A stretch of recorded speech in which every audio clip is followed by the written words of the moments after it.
नमस्ते, आपके साथ मैं हूं जयप्रकाश शर्मा और आप देख रहे हैं माहौल टाइट है। यूपी में हारी बीजेपी को क्या पड़ा भारी, ये हम बात करेंगे कि आखिरकार यूपी में इतनी सीटें कम कैसे आई बीजेपी की। लोकसभा चुनाव में बीजेपी 62 सीटों से अचानक 33 सीटों पर आ गई। 62 सीटें 2019 में जीती, लेकिन इस बार सिर्फ 33 सीटें मिल पाई। बीजेपी को 29 सीटों का बड़ा नुकसान हुआ। पार्टी में अभी तक हाहाकार मचा हुआ है, मंथनों का दौर जारी है। आज अयोध्या में हार की समीक्षा की जा रही है, उसकी वजह को तलाशा जा रहा है, जिससे बीजेपी को हार का सामना करना पड़ा है। बीजेपी के इंटरनल सर्वे रही, ये अच्छी बात है, लेकिन बीजेपी क्यों हारी, कौन से मुद्दे उस पर भारी पड़ गए, कहां पार्टी से चूक हुई, ये जानने के लिए जनता के बीच हम चलेंगे। लेकिन उससे पहले आप रिपोर्ट देखिएगा।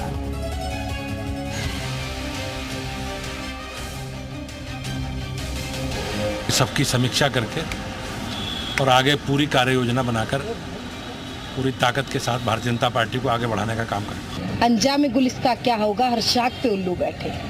समस्याएं बहुत है, लेकिन अयोध्या जब हम हार गए तो उसकी पीड़ा को बयान नहीं कर सकते। और जब अयोध्या में भाजपा चुनाव हार गई है तो इससे स्पष्ट हो गया है कि भगवान श्री राम हम लोगों के साथ हैं। सलेमपुर की विजय लक्ष्मी गौतम जो राज्य मंत्री है, इनका हाथ है। पूरी टीम जिलाध्यक्ष की लगी थी कि हराने के लिए। जगहों पर ऐसा है जो सोच रहे हैं वो विचार और चिंतन का विषय है। उस पर जब सामने वाला घाती होता है तो भीतर घाती भी उसमें शामिल हो जाते हैं।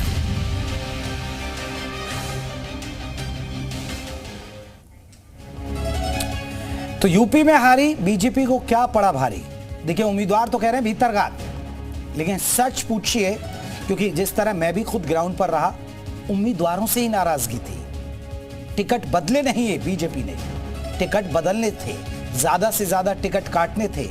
अब उम्मीदवार कह रहे हैं कि भीतरघात, भीतरवाद कह रहे हैं उम्मीदवार। अब ये बहाना मान रहे हैं। अयोध्या में हार पर बीजेपी का मंथन चल रहा है, क्योंकि अयोध्या सबसे है, लेकिन यहां भी उम्मीदवार से नाराजगी थी लल्लू सिंह से। पार्टी ने ध्यान नहीं दिया। पूर्व से पश्चिम तक बीजेपी की वोटिंग कम हुई है। वोटिंग परसेंट तो अच्छा रहा, लेकिन वोटिंग कम हुई, 6 से 7% वोट कम हुए। वहीं जातीय गोलबंदी भी बीजेपी के खिलाफ गई। जी हां, बीजेपी के खिलाफ। अब देखिए, विपक्ष का क्या मजबूत रहा, विपक्ष का पीडीएफ फॉर्मूला मजबूत रहा। अखिलेश यादव ने जो बार बार टिकट बदले, उसकी वजह यही थी कहां कास्ट फैक्टर ठीक रहेगा, और उस पर वो कामयाब भी रहे।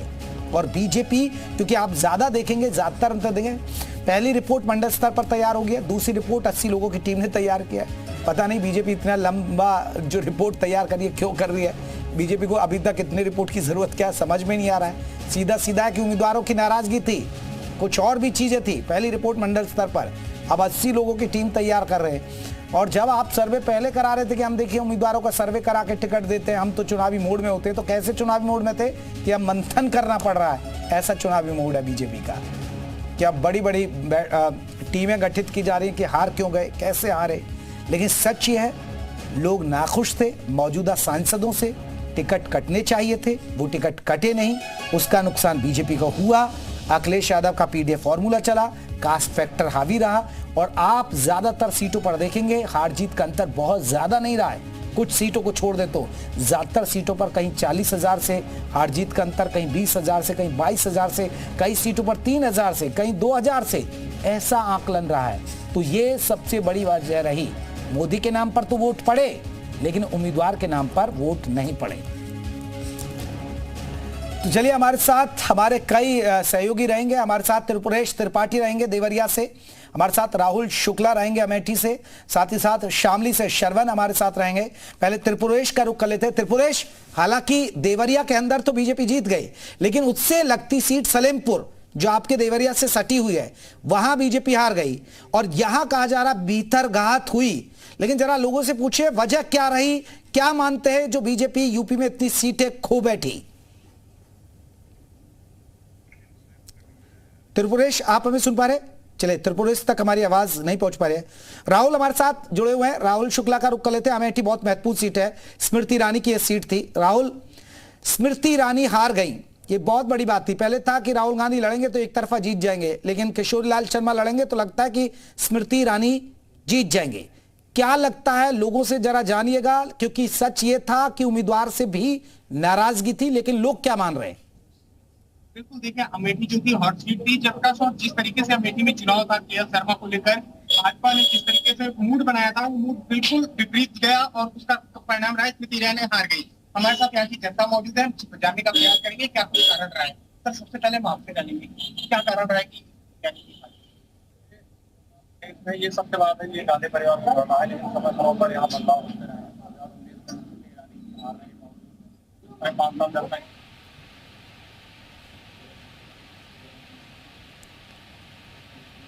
चलिए हम लौटेंगे आपके पास। राहुल हमारे सहयोगी जुड़े हुए हैं, लेकिन राहुल आपकी आवाज हमें बेहतर तरीके से नहीं मिल पा रही है। शरवण का रुख कर लेते हैं। शरवण, क्योंकि ये बहुत महत्वपूर्ण सीट थी कैराना, जो शामली जिले में पड़ती है, लेकिन कैराना पिछली बार की स्थिति थी, मजबूत स्थिति में थी बीजेपी, लेकिन कैराना भी बीजेपी के हाथ से निकल गई।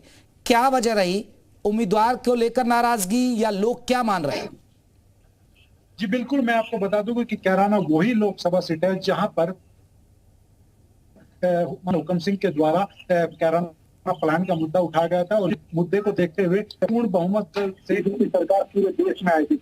वही ये सीट है जिसमें बीजेपी को 2 बार बहुमत से सत्ता में लेकर आई थी। लेकिन जिस तरीके से प्रदीप चौधरी यहाँ पर सांसद बने, प्रदीप चौधरी अपने काम का गुणगान चुनाव के दौरान कर रहे थे, लेकिन सोचने वाली बात है कि जिस तरीके से समय समय पर हम लोगों ने धरातल पर जाकर रिपोर्टिंग किया, हम लोगों के द्वारा जिस तरीके से जनता के लोगों की या स्थानीय लोगों की मुद्दे की बात की जाए तो सीधे प्रदीप चौधरी जो सिटिंग एमपी हमारे यहाँ से उससे नाराज थे। उन लोगों का साथ से उसे कहना था कि जो एमपी हमारे यहाँ पे है उन किसी के दुख दर्द में या किसी के जीते की या किसी तरीके की सूचना पर यहाँ पर नहीं सोचे और उनके किसी विकास कार्य के लिए उन लोगों ने यहाँ तक कि जिस तरीके से एमपी के द्वारा एक बार वोट लिया गया था वहां पर भी इनका अच्छा खासा विरोध देखने को मिला था। हम लोगों ने जिस तरीके से एमपी से बात की गई, एमपी के द्वारा साफ बताया गया कि जिस तरीके से कैराना लोकसभा है उसका क्षेत्र बहुत बड़ा है और हर गांव में या हर व्यक्ति से मिला नहीं जा सकता, लेकिन जो लोग नाराज है। बिल्कुल, एक बड़ी बात रही है। हम त्रिपुरेश का रुख कर लेते हैं। त्रिपुरेश त्रिपाठी हमारे साथ देवरिया से जुड़े हैं। त्रिपुरेश, अगर बात करें देवरिया की, देवरिया में टिकट बदला गया और बीजेपी की जीत हो गई। सलेमपुर में जो लगती हुई सीट है वो बीजेपी हार गई। अब वहां के जो सांसद है वो कह रहे हैं कि भीतर घात हुई। वास्तविकता क्या है लोगों के अंदर से जानिए, लोग क्या मान रहे हैं कि आखिरकार बीजेपी क्यों हार गई? जी बिल्कुल, आप बता दूं कि जो रविंद्र कुशवाहा को हार हुई है वो लगातार तीसरी बार चुनाव मैदान में एक विकास का मतलब था कि विकास कुछ कम हुआ चाहते थे, लेकिन वो बहुत ही कम वोटों से चुनाव हारे, 35 वोट उठा रहे। तो सीधा आरोप लगाया जो राज्य मंत्री जिला सिंह गौतम है और जो संजय यादव जिलाध्यक्ष दुनिया के, उन्होंने तरघात किया जिसकी वजह से वो हार हुई। तो देखा जाए तो जो रविंद्र कुशवाहा का आरोप है वो लगभग सत्य नजर आ रहा है। अगर ये भितरघात नहीं हुई होती तो रविंद्र कुशवाहा इतने कम वोटों से चुनाव नहीं हारते। रविंद्र कुशवाहा का ये आरोप बिल्कुल सही लग रहा है कि इनके साथ भितरघात हुई है, क्योंकि वो लगातार तीसरी बार चुनाव मैदान में थे। कार्यकर्ताओं में नाराजगी भी थी, लगातार मनमानी ढंग से टिकट दिया जा रहा था, इससे बीजेपी कार्यकर्ता भी नाराज था। उसका भी इस चुनाव में देखने को मिला है। जी त्रिपुरेश, आपके पास लोग भी हैं, उनसे जरा पूछिए कि क्या वजह मानते वो? जी बिल्कुल, हमारे साथ कुछ लोग हैं जिनसे मैं बात करूंगा। क्या वजह मानते हैं आप?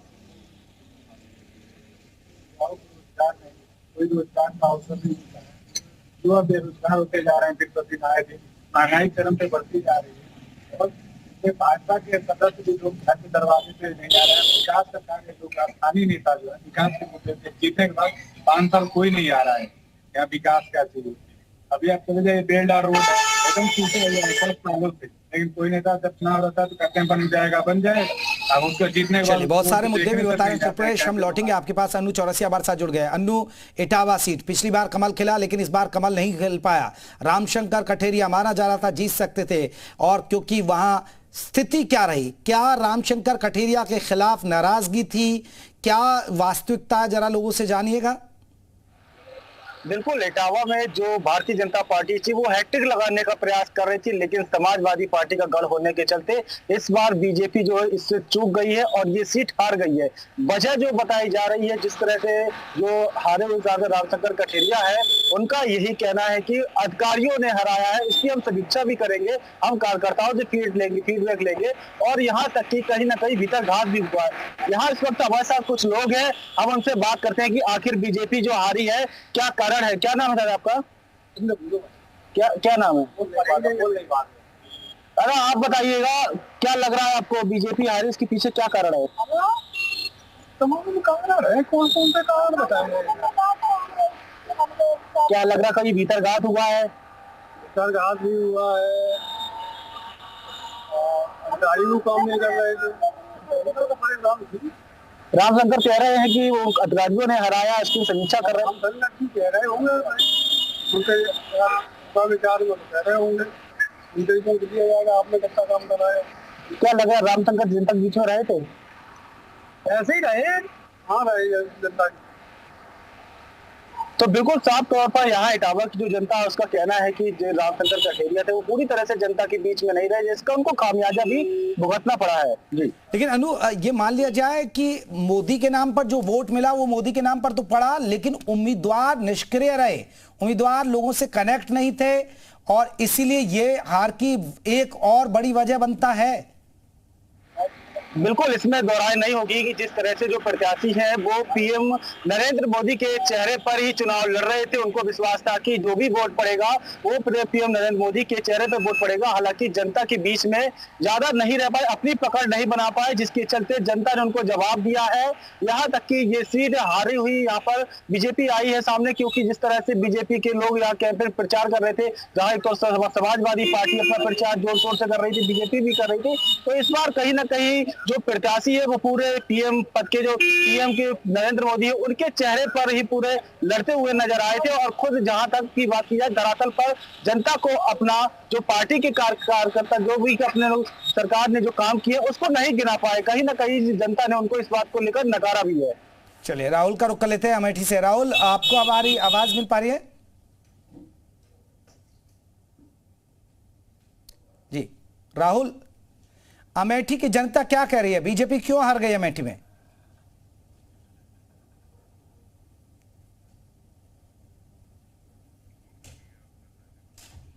लगता आवाज नहीं पहुंच पा रही है। त्रिपुरेश हमारे साथ जुड़े हुए हैं, देवरिया से जुड़े हुए हैं। त्रिपुरेश, जिस तरह हम जिक्र कर रहे हैं, क्या उम्मीदवारों का क्षेत्र में सक्रिय नहीं रहना ये भी एक बड़ी वजह माना जा रहा, खासकर सलेमपुर के लिए?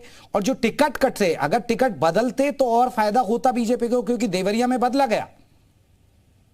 बिल्कुल सबसे बड़ी बात जो मोदी मैजिक था, इस बार उसका प्रभाव काफी कम हुआ। जो टिकट वितरण हुआ उसको देख नाराजगी थी। देवरिया सड़क की बात करें, यहाँ 2 बार से बाहरी व्यक्ति को टिकट दिया जा रहा, जनता नाराज थी। इस बार लोकल को टिकट दिया गया, वो जीत 4 लाख होती थी, वो जीत जाके 35,000 इस बात रहा। सलेमपुर में लगातार त्रिपुरेश, अपनी बात थोड़ा माइक ऊपर रख के आप करिएगा। जी बिल्कुल। तो रविंद्र कुशवाहा की बात में कर रहा था, तो उनको लगातार 2 बार टिकट मिला वहां से। तीसरी बार चुनाव मैदान में थे, एक आरोप था, वो क्षेत्र में जाते थे, क्षेत्र का विकास नहीं हुआ, इससे जनता नाराज थी। और दूसरी बड़ी महत्वपूर्ण बात, जो कार्यकर्ता इस वक्त उदासीन रहे, जो मोदी मैजिक था उसका प्रभाव कम दिखा। टिकट दे दी जाती थी, किसी को टिकट दिया जाता था तो मोदी के नाम पर जाता था। टिकट इस बार कम हुआ, मोदी मैजिक इस पर डाउन हुआ, जिसका प्रभाव चुनाव देखने को मिला है।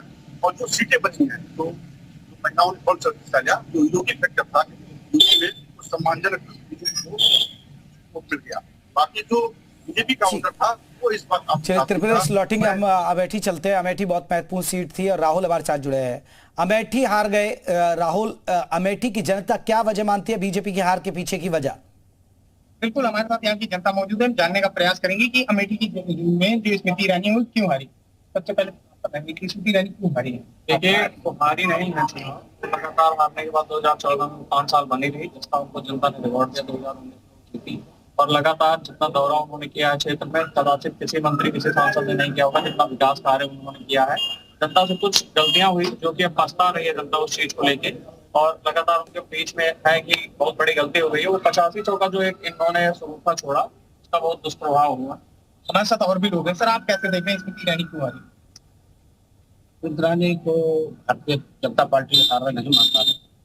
कांग्रेस और सपा ने झूठी अफवाह फैलाई कि आरक्षण बदल जाएगा, तो खत्म हो जाएगा, संविधान बदल जाएगा, हम आपको 10 किलो राशन महीना देंगे, 8,500 रुपये हर महीने देंगे, साल का 1 लाख महिलाओं को देंगे।